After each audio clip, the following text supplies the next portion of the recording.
let's continue our video series, E-Discovery Divided.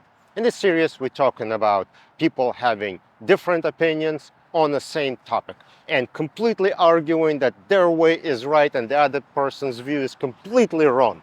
So what we're talking about today is including native files in the production. What native files should be included and what should not be. In every place I worked at, we had this rule about including native files in production. If you cannot TIFF it, you have to put a native file in.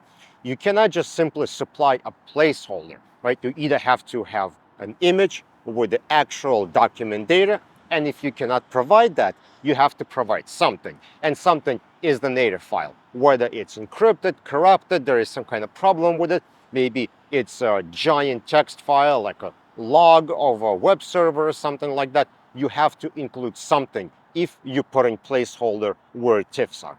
But lately there were some people that were challenging my view on those native files. They said, no, the only time you need to produce native files is the ones that were agreed upon in production specifications. Specifically, Excel files, CSV files, something like that. You should not be including corrupt files or files that you were unable to open. While I don't necessarily agree with that, let's explore why people say that.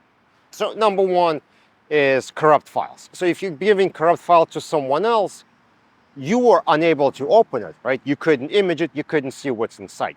And the person who receiving could get information that you didn't have. Maybe they'll use some kind of a recovery software. Maybe they'll try to look at the file in a binary mode, and they might see something you didn't see.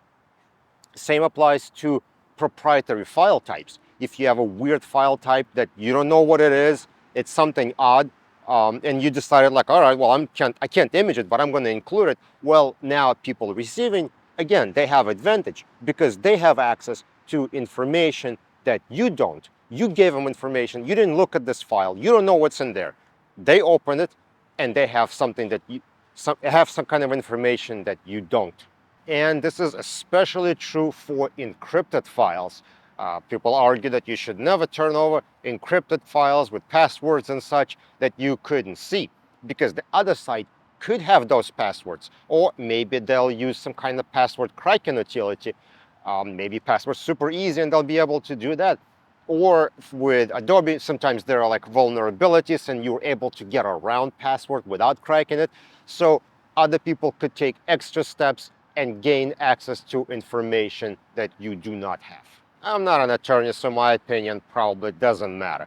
But I still like the old way where we would include a native file anytime document cannot be imaged.